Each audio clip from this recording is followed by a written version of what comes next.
Good morning, everyone, and hope you had a meaningful fast. I was speaking with Julie a moment ago saying really hard to comprehend that this was my second time davening outdoors because of the pandemic, but we got through it again.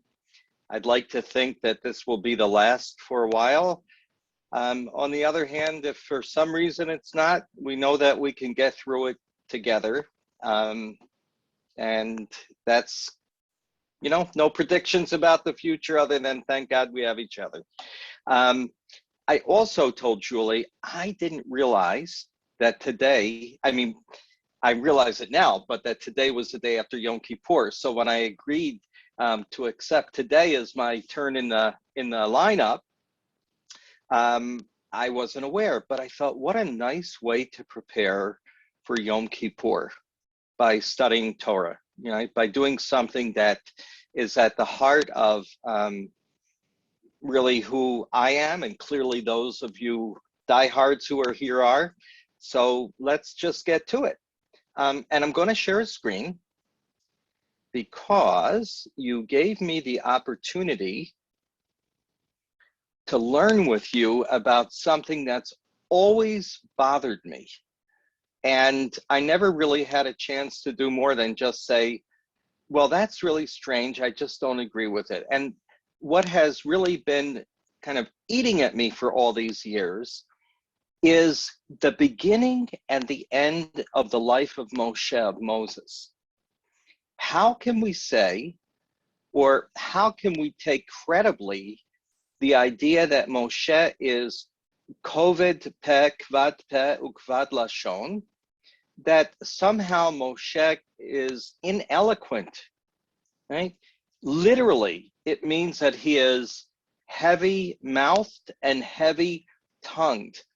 So if you think of the image of his lips being leaden almost, very slow to articulate the words that come out of his mouth, and his tongue also being heavy, meaning that it takes him a long time to even maybe make the sounds of the words, think of the words that he wants to say. But in our Parsha today, Parashat Ha'azinu, which is the second one right before the end, we see a Moshe who is so incredibly poetic that there's something that doesn't feel quite right about this image that we have about Moshe's lack, I would say, alleged lack of ability to really speak in a way that gets people's attention, which it clearly does. So that's what we're going to take a look at today. And I thought that we would begin with the famous midrash or rabbinic story, classical rabbinic story, found in a number of sources that explain Moshe's speech impediment.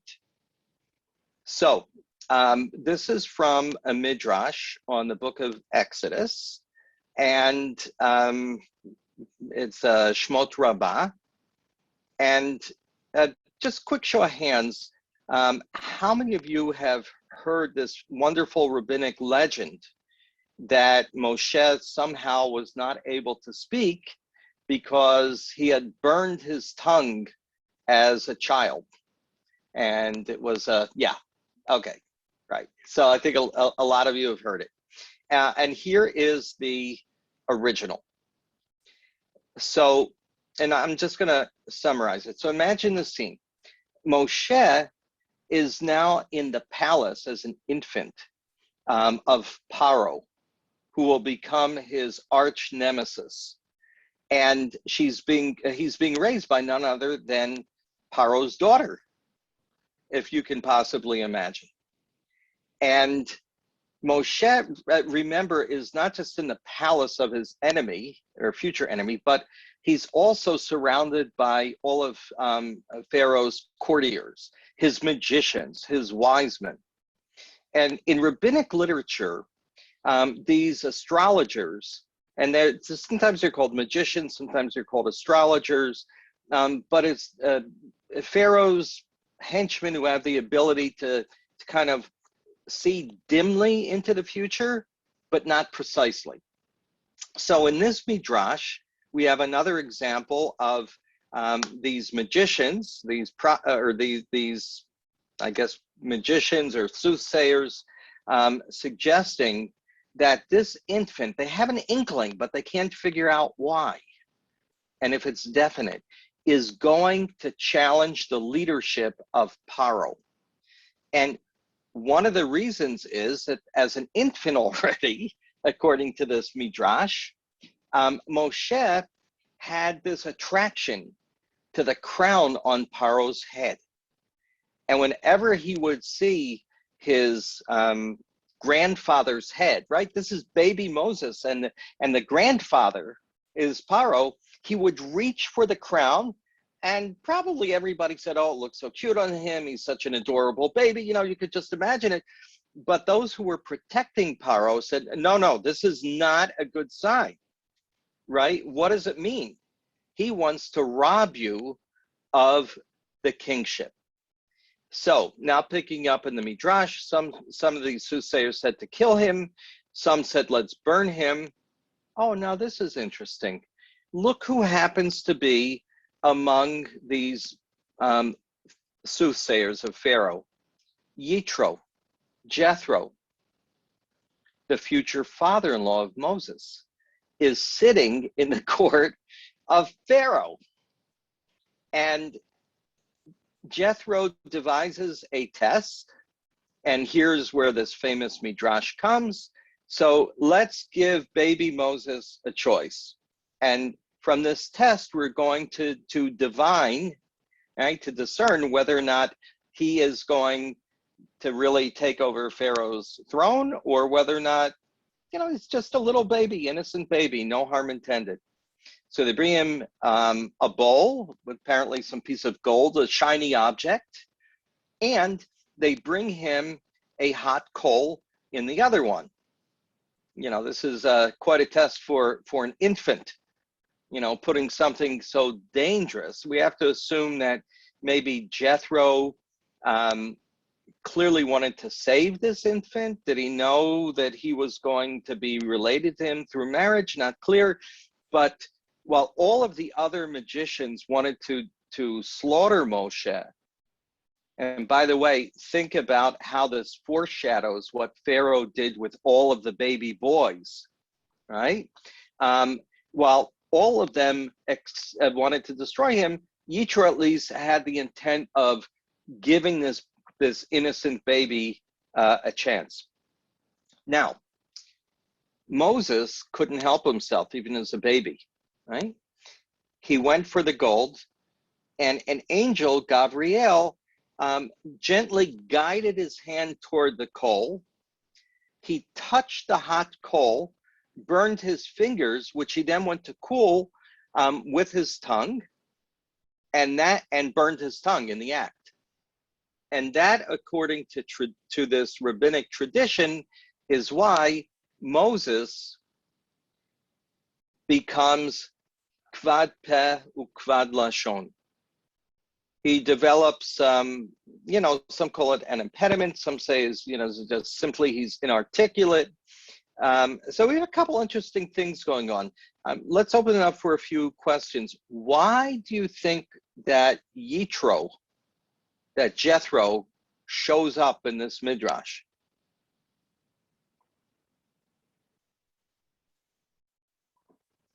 Any ideas? Just if you can type in the chat box, that would be great. You can also use the raise hand function if you want to be unmuted. Oh, and yeah, can we call on people? That would be nice, sir. Absolutely. Okay. Yeah, great. Okay, I see one hand from Robert. Go ahead, Robert. Okay, they put him here because it adds to the dimension to the story of Jethro helping Moses in the desert, and he appears earlier to help save his life. So it's a great story with Jethro in both places.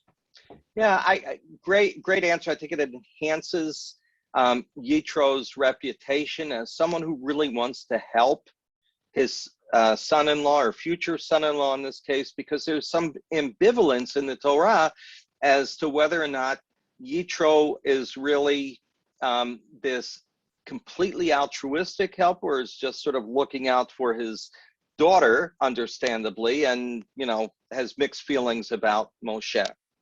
Good. All right, we're going to move on. Unless anybody else had anything else to say, I don't want to cut anybody off. Ginger has a hand. Okay, sure, Ginger. Do you think was Jethro, was he part of this Tusayer part? So did he have potentially an inkling of what's happening? Was he just an innocent bystander? Well, the Midrash leaves it as an open question. That's also a good question. We're not really sure. But after all, Yetro was a Kohen Midyan, right? He played some priestly role. Did he also have powers to see into the future a little bit? Possible. Or is it kind of the hand of God behind the scenes too? Narratives happen in the Bible on two levels. There's like what happens on the human plane of activity, but then, and the best example of this is the book of Esther, where God's name doesn't appear, but, is God in there behind the scenes or not? Or the narrative of Joseph, where Yosef really articulates the fact, look, when I was a kid, I thought that you, my brothers, are trying to kill me off. Now I understand that this was providential. Okay, great. We are going to move on now because I wanted to mention that this is part of, let me just pull up the sources. This is part of what is called in biblical studies, the call narrative, or we're going to take a look at a series of these. So in the Bible, not just in the Torah, but in the entire Tanakh, there are a series of narratives where individuals, prophets, are called by God to take on the mantle of prophecy, of leadership. Right? They follow a certain pattern.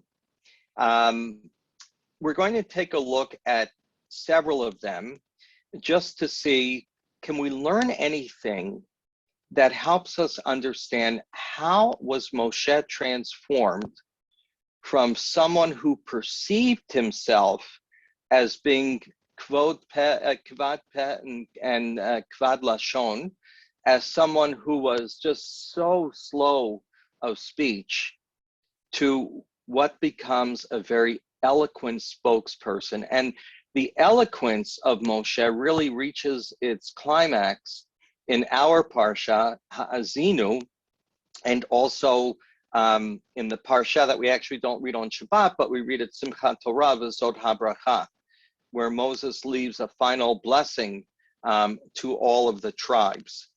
And the poetry of Ha'azinu is just beautiful. Biblical poetry is not like the poetry that many of us are accustomed to. It doesn't necessarily follow a meter. It certainly typically is not rhyming.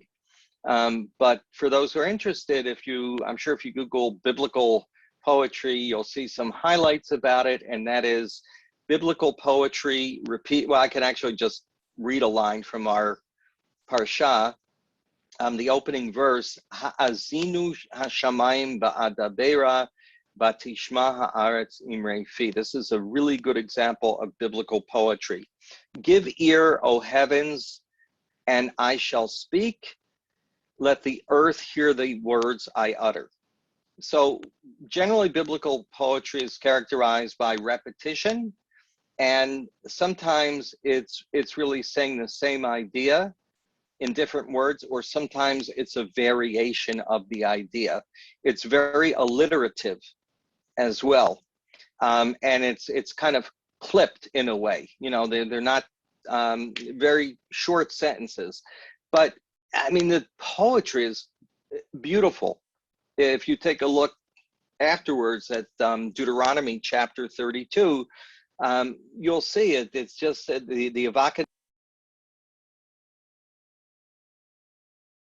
I always forget to shut my phone off. I apologize. The evocative symbolism of the land, the idea of Moshe's words now flowing. In fact, the opposite of what he says, like rain or sort of arising like dew. So, but Moshe doesn't start out this way. And we'll see other people who are called and we'll see their responses. I love Avraham, his response to God's call. I'd forgotten about this. God calls Avraham, and I had in my mind that Avraham first responded immediately, Hineni, here I am. But you know what? That's not what happens. In Genesis chapter 12, Vayomer Shem el Avram, Lech lecha me'artzecha, go forth from your land, from your neighborhood, etc., etc. And you know what Avraham says? Nothing. He responds with his feet. Vayelech Avram kasher diber elav Hashem. Wow. God calls Avraham to this mysterious place that isn't even named. He's told to uproot himself from his tribe, which meant his protective system, and he doesn't even say anything. Vayelech Avram. All right, so that's number one. Now, Moshe, wow, is he ever reluctant at the beginning of his call, right? And the call comes, Moshe's at the Sneh Einenu Ukal, the burning bush. He turns away, he's not sure what it is. And God says to him, here we go. Vayarashem kisar lerot, okay, Vayikra elav Elohim mitoch hasneh. God called him from the center of this burning bush. Vayomer Moshe, Moshe. He calls Moshe twice to get his attention. And Moshe says, Hineni. It's Moshe who answers, here I am. Right? And then God says further on, take off your sandals, etc. Vayomer Anochi Avicha. God introduces himself because Moshe has been separated from his brethren, didn't really grow up among his people. And Moshe's afraid, he turns away, he doesn't look at the bush anymore. God explains what he is about to ask Moshe to undertake. Ve'ata lecha ve'eshlachecha el paro. Moshe, you might not have applied for this job, but I am sending you to Pharaoh. And what you're going to do is v'hotzei et ami v'nei Yisrael mitzrayim. By the way, I'm not just sending you to return to the place where you grew up, but you're going to take your people out by confronting Pharaoh. Now, in fairness to Moshe, that's probably not what he was expecting while he was out tending sheep. So he says, right? Vayomer Moshe ela mi anochi. Who am I that I should go to Pharaoh and that I'm going to take them out? Right? Hesitation, doubt, typical for a call. What we saw with Avram is not so typical. Further on, in the next chapter, God, continuing, God reassures him, but we get to the next chapter. And God says, don't worry, I'm going to teach you all these tricks and, it's going to work out. But Moshe is not convinced. Vayomer Moshe el Hashem, Bi Adonai, Lo ish divarim anochi, Gam mitmol, gam milshom. Moshe pleads with God. Be in Hebrew is like nah, it's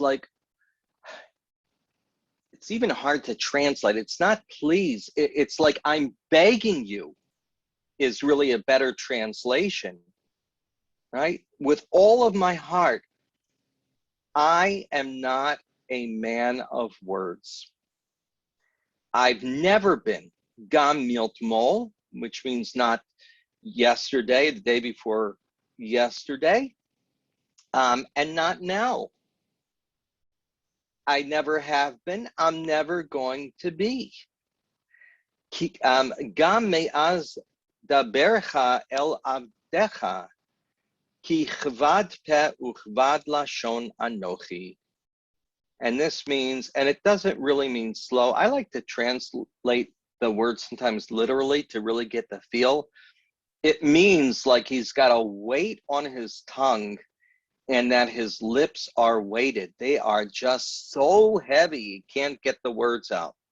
So we have two extremes. Avram's response to God's call is, okay, but not even okay. It's just, he's on the move. Moshe, on the other hand, is terrified.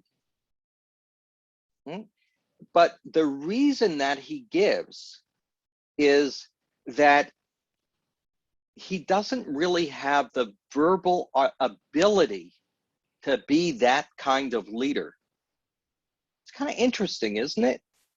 He doesn't say that inherently he can't do it because he's afraid, but he's afraid to take on that public role, which will require him to speak, to confront Pharaoh with words, to persuade the people with words. And he knows a little bit about his people. He had to run away from them. Right? After he killed an Egyptian who was beating an Israelite, then he saw two Israelites fighting. He said, don't fight. And they said, one of them said, you're going to kill me, kill us like you killed the Egyptian. He knows about them. The root of his fear, as he expresses it, seems to be in his inability to speak in a persuasive, powerful, public way. Isn't that interesting? I mean, you think you had a phobia of public speaking, which a lot of people do, by the way. Moshe was terrified. All right, so let's keep that one in mind. Now we have something in the middle from the prophet Isaiah, and I only selected a few, by the way. Ezekiel has a call. There are other call narratives, and these to me were contrasting.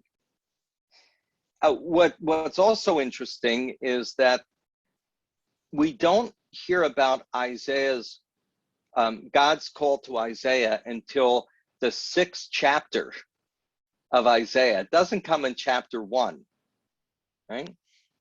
With Abraham, it came at the very beginning of his transition to being the ethical monotheist that he became. Although I should say, Abraham probably was not a monotheist, but somebody will talk about that when we get to, more toward into Breshit. That is to say, he believed that the Jewish God was a universal God, but after all this was new, the world was completely polytheistic. So he seemed to acknowledge that other people believed in other gods. Did that mean that he believed that these gods have power? Unclear. This is what happens when you're recorded. You want to just make sure that you go on the record accurately. So, Yeshayahu, Isaiah, and again, you want to talk about poetry? It is exquisite. I've been studying a chapter of Bible a day. There's something called Project 929, and I study the Hebrew because it's a chance for me to keep my Hebrew skills up. The podcast in Hebrew, but this podcast series this project begins with somebody an Israeli reading the Hebrew, and it turns out that I believe they hired someone who's an announcer, so he's got this mellifluous voice. It's just gorgeous. The poetry of Isaiah is something I highly recommend. And if you love to hear Hebrew read emotion, you might want to take a look there. Of course, the first stop is always my Jewish learning. So this would be supplemental learning. Let's go on to Yeshayahu. Yeshayahu has a vision. And his vision is one that you might recognize because a part of it finds its way into the Jewish liturgy in the Kiddusha, that section of the Amidah that's said with a minyan, where we sort of imitate what the angels say to God when they behold God's glory. So here's the year that the prophecy comes. In the year that King Uzziah died, I beheld my Lord seated on a high and lofty throne, and the skirts of his robe filled the temple. So you imagine God on a throne, the robes of God flowing from the heaven into the temple. And there were seraphim, seraphs stood in attendance on him. Each of them had 6 wings. With 2 he covered his face, and with 2 he covered his legs, and with 2 he would fly. So these angels were in attendance on God, and they called before God, Kadosh, Kadosh, Kadosh, Hashem Tzvaot Melech Haaretz Kivodo. God's presence fills the earth. Now, talk about terrified. Moshe only got a burning bush. Yeshayahu envisions himself poised somewhere between heaven and earth. There are these terrifying seraphim, these seraphs, these 6-winged creatures that are hovering around God's throne. More than that, the doorpost would shake at the sound of the one who called, and the house, the temple, kept filling with smoke. And what does Yeshayahu say? He says, Oy li chinid meti. That's it. I mean, I can't behold a vision like this and live. I know I'm going to die. Why? Ki ish temei sfatayim anochi. For my lips, I am a man of unclean lips. Now, it's interesting. We have Moshe describes himself as kvad peh and kvad lashon, right? So that refers to his tongue, and lashon could mean his mouth. Peh is mouth, and lashon could be speech. It could be the area around his mouth, or it could be his inability to articulate. Here, Yeshayahu says it's his lips that are impure, right? So how can he respond to what he sees? He can't open his mouth because he's a human being in the presence of God and the angels. Now watch what happens. And I wonder if this biblical source inspires the midrash about Moshe and the burning coal. So he says, I'm a man of unclean lips, and I live among a people of unclean lips, yet your own eyes have beheld the King of the Lord of hosts. Look what happens. Then one of the seraphs flew over to me with a live coal. Here we have the coal, which he had taken from the altar with a pair of tongues, because it's too hot, obviously, even for the winged seraph to touch. And he touched it to my lips and declared, now that this has touched your lips, your guilt shall depart and your sin be purged. And then I heard the voice of my Lord saying, Et mi eshlach, whom shall I send? Mi yelech lanu? And Yeshayahu, now that he's been purified by sort of burning off the impurities, because in the Tanakh, in the Bible, how do you get rid of impurities? One of the ways, depending upon the material, is you put them through fire and you make them tahor, you make them pure. Now that Isaiah's lips have been purified, he's able to say, Hine shlacheni. So the allusion to Isaiah's lips and Moshe's mouth and tongue, right?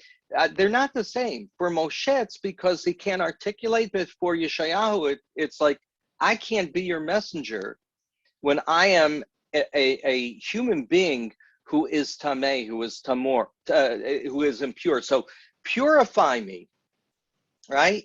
And then he says immediately, hineni. He's no longer afraid because he has that barrier, that invisible barrier of tumah removed. I'm just looking at my watch and make sure we end on time. So Yirmiyahu, who witnesses the destruction of the first temple, is also called terrible message to give. You think Moshe had a difficult message, let my people go? Yirmiyahu has to tell the people that the temple is going to be destroyed while they're thinking it's their protection. Now wonder why he resists. So he says, when God asks him, or kind of tells him that, when God tells him that he's going to be selected, he says in response, let's see, Va Omar, aha, right? Oh no, Hashem Elohim, oh Lord God, hine lo yadati daber, ki na'ar anochi. I'm just a boy. Now, chronologically, he's not, but what he's saying is the tasks that he feels is insurmountable because he doesn't have the maturity or the experience. So again, you know, and here's his mission, by the way. I appoint you to stay over nations and kingdoms, to uproot and to pull down, to destroy and to overthrow. They're going to attack you. Not exactly appealing list of job responsibilities. You can see why. But Yirmiyahu's initial refusal lies in the fact that he doesn't believe he's got the maturity. Abraham, like, no qualms, I'm going. Moshe, I'm inarticulate. Yeshayahu, I'm impure. Yirmiyahu, I'm immature. That is to say, inexperienced. And finally, how could we not do Yonah? This is from the Haftarah that we read yesterday afternoon. I love this Haftarah. And by the way, for those of you who didn't see the story this year, I think there was a fisherman in Maine, if anybody remembers, who was swallowed by a whale and then spat out. This happened this year. Not for 3 days, by the way. True story. You can Google it afterwards. Please don't Google now, because this is we're coming to the denouement of the class here. So Yonah is called by God to go to Nineveh. And as soon as he gets his call, and by the way, he's told to go toward Nineveh. Go ahead there right away. Tarshish, I believe, is in the very opposite direction of Nineveh. So not only does he flee, but he tries to get as far away from his mission as he can. And the part that I love about this book is that the people who are not Hebrews turn out to be extremely God-fearing and moral. The fishermen don't want to throw Yonah overboard. They cast away their wares that they've been carrying. Well, that's like losing a whole, half a year's pay. That was really significant. And the king of Nineveh orders a fast, even though the people had already become fasting. But Yonah runs in the opposite direction. And by the way, he's like the Grinch that stole Yom Kippur or something. He is such a, he's a miserable human being. he doesn't want to accept the call because he's afraid that the people of Nineveh will actually repent, that God's prophecy may come true. Oh no, why should I go on a mission that I know is going to be successful? So you see that people who get God's call are really human. Their reactions are just so incredibly diverse. They all need support and reassurance, with the exception of Abraham. I don't think there's another, I mean, there's some smaller books of prophets where we don't have their full stories. The fact that a call may not be listed doesn't mean that they weren't somehow, hesitant. It just means that we may not have their full background, and that's all that survived. But we have such a diverse range of responses. All of these human beings need reassurance for different reasons. They all give different rationales to God, none of which are successful in the end, because if you're chosen, you're chosen. So here are a couple of questions that I'd like to leave us with. And maybe we'll just take answers from what I'm going to stop sharing, and then I can leave you with a few more to think about. What was really going on with Moses? Why did he initially claim that his fear to accept the call was his inability to use language with his people, with Pharaoh, to fulfill the task? And now that you've seen this comparison with other prophets, what do you think was really going on? And you can unmute if you'd like to chime in.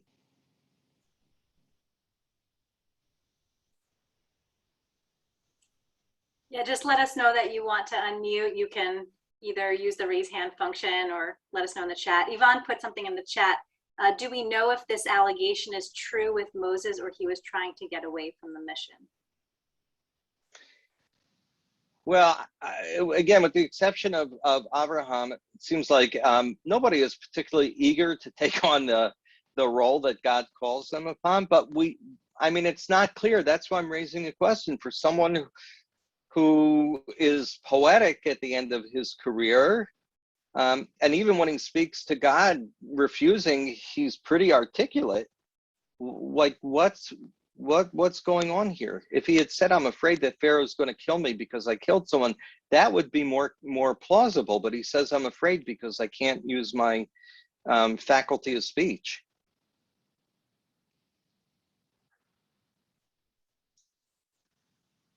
What was it in Moshe's perception of himself that was the stumbling block to see himself for who he really was?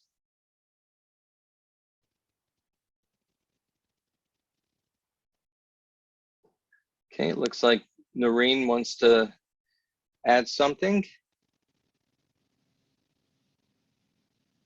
Go ahead, Noreen, you can unmute. Just, he was humble.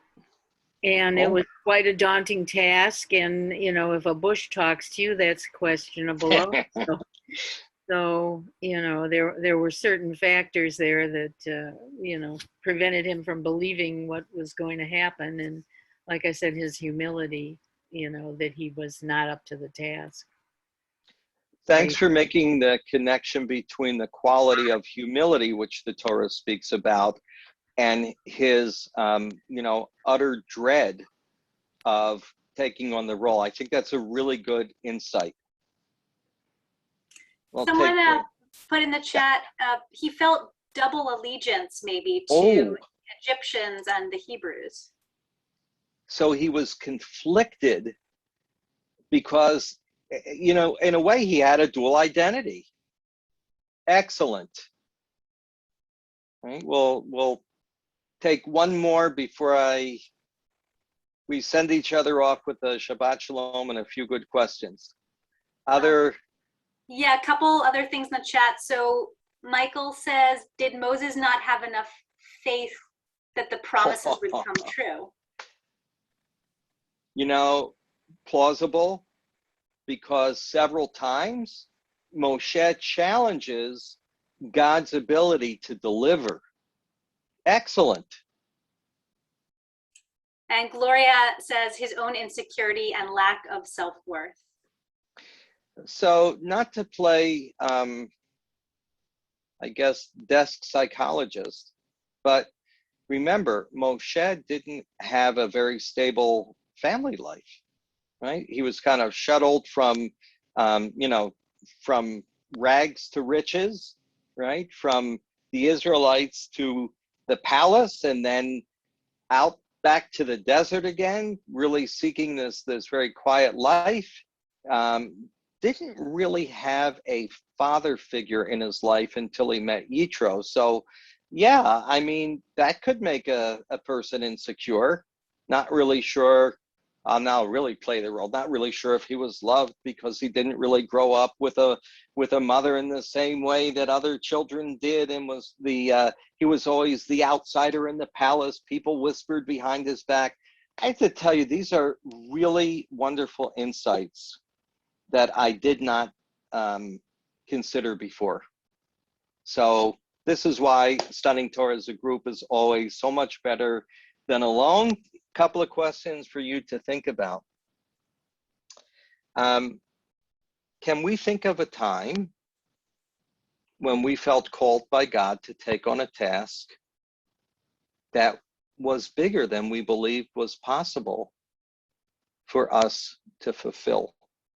And if it wasn't a sense of being called by God, did you ever feel that there was something that was pulling you, that was almost compelling you to do, and you felt like you had no choice?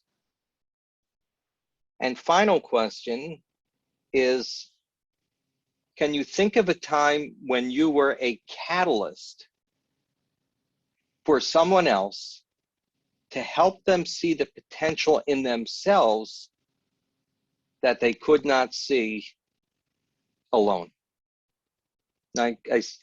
Julie, I don't know, do we have, I see Ginger's got a burning question. Sure. Go ahead.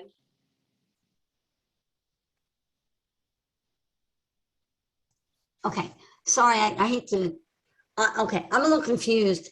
Number one, I realize Moses is not allowed to go to the promised land because he did something simple like kick a rock. Okay, whatever. The other thing is, how does this all relate to Isaiah and Jeremiah? You're putting these all together. Is this just an example of how a contrast? I wanted to put, so we'll summarize with this, Moshe's response to the call in the context of a broader series of call narratives to show this variety of responses, because our prophets are very human. And as a result, they respond in different ways. Seeing that other prophets have responded differently from Moshe led us to the question of, why is it that Moshe's self-perception as being an inarticulate spokesperson was so different from the reality? And from that question, we received some, I think, incredibly brilliant responses. So I hope that wraps it up. I wish you a Shabbat Shalom, a healthy year, a good year, and look forward to studying with you again soon. Shabbat Shalom. Bye-bye.